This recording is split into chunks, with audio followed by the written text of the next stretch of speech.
الطاف فاطمہ کے افسانوی مجموعے گواہی آخر شب کی سے ایک افسانہ نیون سائنس۔ اور اب ہم نے سرما کی سرد اور اندھیری راتوں میں لارنس جانا چھوڑ دیا ہے، اور اس بات کا مجھے قلق بھی بہت ہے۔ پوچھو وہ کیوں؟ یوں کہ لارنس کی ٹھٹری ہوئی کالی راتوں میں رات کی رانی کی آوارہ مہک اور لمبے لمبے گھنے اور عمر رسیدہ درختوں کے مہیب سائے بہت یاد آتے ہیں۔ گھپ اندھیرے میں اونچے درختوں اور بے چراغ لیمپ پوسٹوں سے گھری پختہ سیاہ روش، اور دور درختوں کے کنج میں سے ٹم ٹم نظر آتی ترت مراد شاہ کے مزار کے دیووں کی روشنی بہت ہیبت زدہ کر دیا کرتی تھی۔ نامعلوم سی دہشت کی ایک خنک اور جما دینے والی لہر سارے وجود میں دوڑ جایا کرتی تھی۔ اور خوف و دہشت انسان کے لیے کتنی اہم اور ضروری شے ہے کہ انسان خوف زدہ نہ ہو تو بہت پھیلتا ہے اور آدمی سے آدمی دور بھاگتا ہے، اور جب وہ دہشت زدہ ہوتا ہے تو وہ سکڑتا ہے اور ایک دوسرے کے بہت قریب ہونا چاہتا ہے۔ ہاں، تو ہم اپنی سانسوں اور راہٹوں سے ڈرتے لرزتے جم خانے والی سڑک پر چلتے چلتے پنجاب کلب کی جانب آ نکلتے۔ کلب ہال کے شیشوں سے چھن چھن کر آتی روشنی اور سایوں کے سوائے ایک آواز بھی نہ سنائی دیتی، اور ہمیں خوب معلوم ہوتا تھا کہ اندر تاشوں کی بازی اور وسکی کے پیگ پر بزنس پیکٹ طے ہو رہے ہوں گے، لین دین کے معاملے اور خفیہ معاہدے زور و شور سے کیے جا رہے ہوں گے۔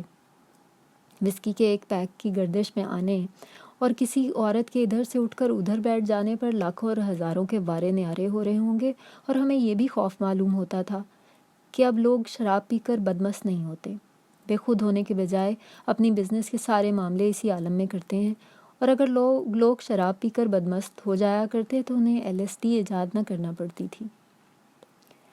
پھر بھی اس سڑک پر آ کر خون جمنے لگتا اور ہر لہجہ یوں معلوم دیتا جیسے کوئی ابھی جھومتا جھامتا آ پڑے گا۔ قدم تیز اٹھتے، سانس تیز تیز چلتی، اور ہم سردی میں یخ ہوئی گاڑیوں میں بے آرامی سے سوئے ہوئے ڈرائیوروں کو دیکھتے اور ان سے بھی ڈرتے، جلد جلد قدم اٹھاتے اس گیٹ پر آ نکلتے جس کے عین مقابل آرٹس کونسل کی عمارت ہے، اور جس کے ساتھ برگد کا گھنا اور اتنا زبردست درخت ہے کہ اس کی جڑوں کی قوت نے پختہ اور شفاف سڑک کے ساتھ ساتھ والی فٹ پاتھ کو جا بجا سے شک کر دیا ہے، اور ایک بہت بڑے جڑیلے کارنیکل کی صورت میں ابھر آئی ہے، اور اس درخت تلے آتے ہی ہمارے قدم ٹھٹک جایا کرتے تھے۔ برگد کا درخت، تڑکی ہوئی فٹ پاتھ اور برگد کے تنے میں ابھرے ہوئے پھوڑے اور موکھلے، اس کی گھنی محیب ڈالوں کے اندھیاروں سے لٹکتی جٹائیں، یعنی برگد کی ڈاڑیاں، خاموشی اور محیب اندھیرا۔ وقت تھم جاتا، زمانے کی پائلیں بج اٹھتیں، برسوں پرانی زندگی چھم چھم رقصہ نظر آتی، گئے وقتوں کے قافلے قطار در قطار گزرتے، اور اس بوڑھے برگد کے ریشے ریشے میں، خلیے خلیے میں کتنے عہد خوابیدہ ہوتے اور کتنے نئے زمانے انگڑائی لیتے محسوس ہوتے۔ تاریخ سربرہ نہ کھڑی ہوتی، اور یہ ساری طلسمات اندھیرے اور تاریکی کی تھی۔ ہر شب یہی کچھ ہوتا۔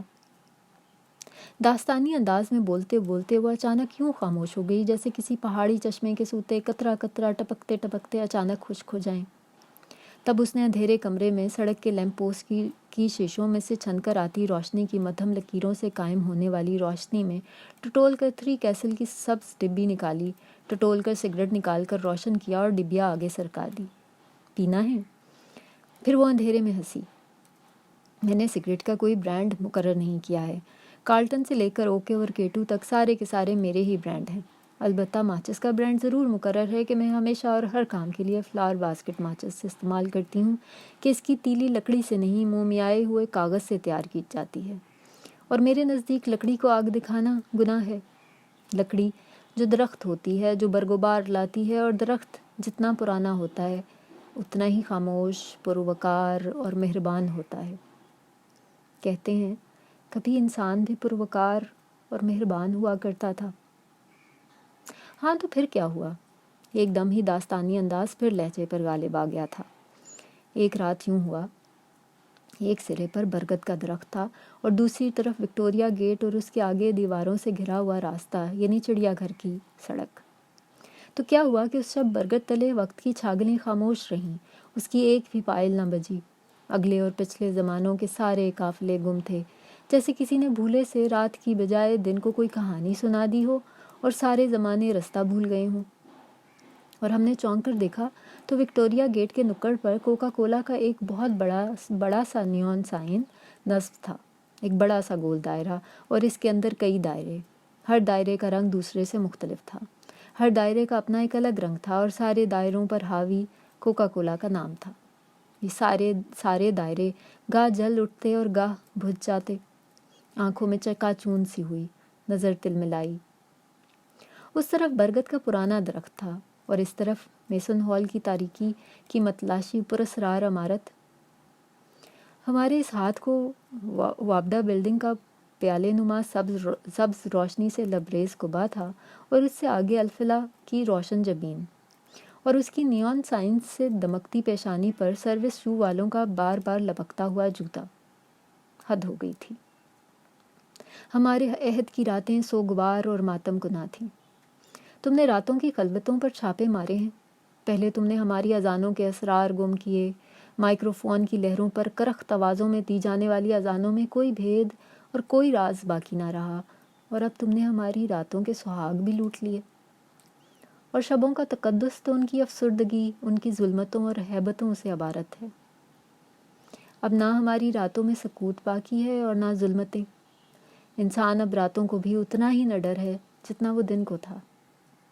نیون سائنس نے رات کی چادر کو پارا پارا کر دیا ہے. یہ نیون سائنس، رات کے جسم پر چمکتے ہوئے داغ، مجھے ان سے خوف آتا ہے اور ان کے نظارے سے میری آنکھیں درد کرنے لگتی ہیں. پھر اس روشنی میں انسان کچھ بھی تو نہیں دیکھ سکتا اور اس دنیا میں کتنی بہت سی چیزوں کو انتظار ہوتا ہے کہ ان کی طرف دیکھا جائے. مگر اے نیون سائنس، ہمیں تاریکی اور ظلمتوں کی ضرورت ہے کہ بہت سی روشنی نظر کو خیرہ کر دیتی ہے. وہ پھر اندھیرے میں ہنسی اور عجیب بات ہے کہ اتنی بہت سی پگلی اور بے سروپا باتیں کرنے کے باوجود اس کی ہنسی میں ذرا بھی پگلا پن نہ تھا. اور پتہ ہے کیا ہوتا ہے؟ جب ہم بہت دیر تک چندھیا دینے والی روشنی کی طرف دیکھتے ہیں تو وہ ہماری آنکھوں میں بس جاتی ہے. ہم آنکھیں بند بھی کر لیں تو بھی ان بند آنکھوں میں وہ روشنی در آتی ہے. اور پتہ ہے کیا ہوا؟ شاید یہ نیون سائنس میری آنکھوں میں سما گئی ہیں. یہ ہر گھڑی رنگت بدلتی اور اندھیرے اجالے سے آنکھ مچولی کھیلتی ہوئی میری آنکھوں میں بس گئی ہیں. جبھی تو میں نے یہ نیون سائنس انسانی چہروں پر جلتی بجھتی دیکھی ہیں اور اب اس کی آواز پر وحشت تھی. دیکھو، مجھے لگتا ہے، نہیں لگتا کیا ہے، یہ حقیقت ہے. میں کریک ہو گئی ہوں. مجھے لگتا ہے جیسے میرے دماغ کا ایک حصہ ضرور خراب ہے. میں روشنی کر لوں؟ اس کے ساتھی نے گھبرا کر پوچھا. تم روشنی کر کے کیا پاؤ گے جب کہ اندھیرے اور اجالے میں فرق ہی نہیں رہ گیا؟ اجالے اب اتنے انکا تو نہیں. اب تو راتیں بھی اندھیری نہیں ہوتی. تاریکی میں سگریٹ کا روشن سرا بجھ جانے والی شمع کے گل کی طرح دمک رہا تھا. پھر بھی روشنی کر لینے میں کیا حرج ہے؟ تم یوں سدا اندھیرے میں تو نہیں بیٹھ سکتی. تم روشنی کر لو. تب اس نے بتی جلائی اور وہ یہ دیکھ کر حیران رہ گیا کہ وہ نہایت مطمئن اور باہوش نظر آ رہی تھی. اس کو اطمینان سا ہوا اور حیرت بھی. ارے کا کیا مطلب؟ تمہیں کس بات پر حیرت ہوئی؟ کچھ نہیں، اس نے بات بنائی. تمہارے گرد قلم ہے، کاغذ ہیں، برش ہے، رنگ اور روغن ہے. تم کیا ایک وقت میں 2 کام کرتی ہو؟ دراصل میں کچھ بھی نہیں کرتی ہوں. جب ہم سب کچھ کرنا چھوڑ دیتے ہیں تو اپنے ارد گرد بڑا تمطراق اکٹھا کر لیتے ہیں اور لوازمات کا ایک جال بن لیتے ہیں. اچھا، اب تم نے اصل بات کہنے سے گریز کر کے دوسری بات کیوں کی تھی؟ اس لیے نا کہ تم نے یہ نہیں کہنا چاہا تھا کہ ارے تم تو ذرا بھی پاگل نہیں نظر آ رہی ہو. نہیں، میں پاگل نہیں ہوں، لیکن میرے دماغ کا ایک حصہ ضرور خراب ہے.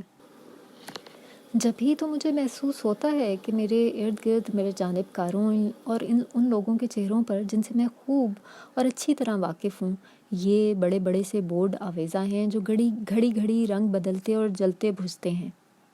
اور اب یہ حال ہے کہ میں کسی کو بھی نہیں پہچان پاتی. اب ہر شخص اجنبی اور ہر گھڑی نیا نظر آئے گا.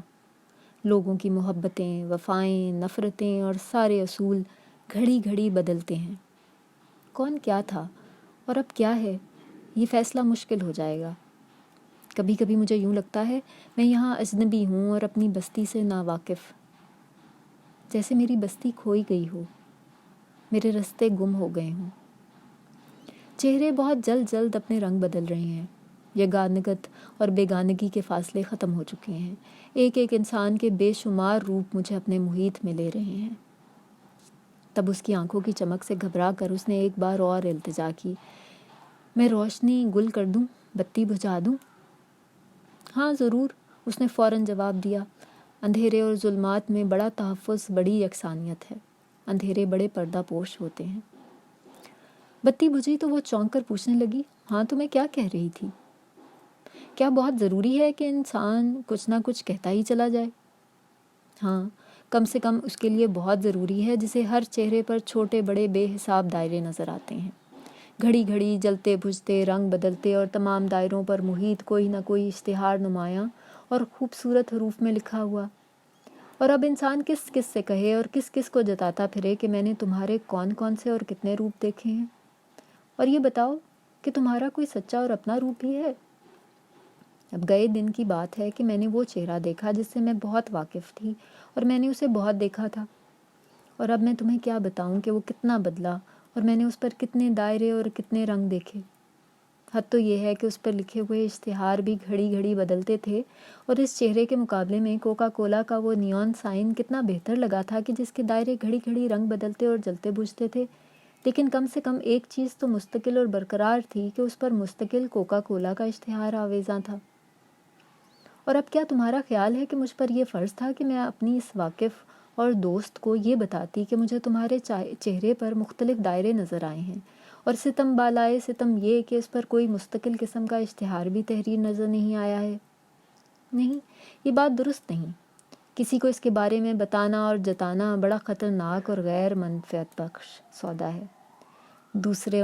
دوسروں کے پردے فاش کرنا ہم پر لازم نہیں کہ خداوند ستار العیوب ہے، وہ خود پردہ پوش ہے، اور اس نے انسان کو نیون سائنز عطا کیے ہیں کہ وہ اپنے چہروں کو نقاب اندر نقاب رکھیں۔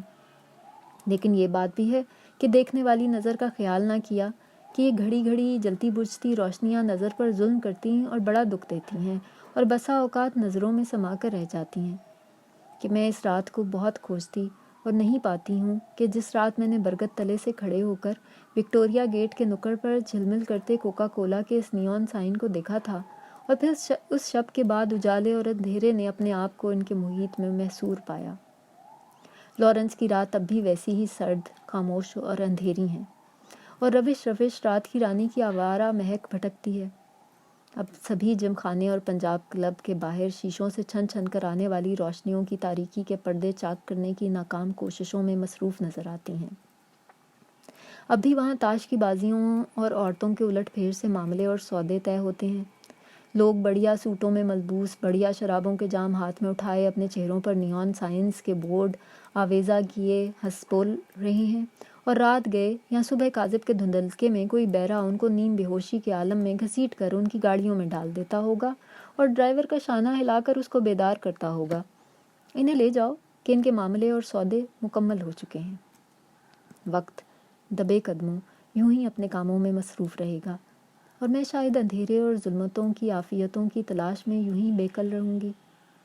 میرے ارد گرد نیون سائنس کے بورڈ کسی درخت کی ڈالوں پر تیزی سے بڑھتے ہوئے پتوں کے اضافی اور ضربی عمل کی صورت میں بڑھتے جائیں گے، اور کہتے ہیں جب درخت ناقص پتوں اور ڈالوں کا بوجھ اٹھائے اٹھائے اکتا جاتا ہے، تب خزاں کے قدموں کی آہٹ سنائی دیتی ہے، اور خزاں کے دامن میں بہاروں سے کئی زیادہ رنگ ہوتے ہیں۔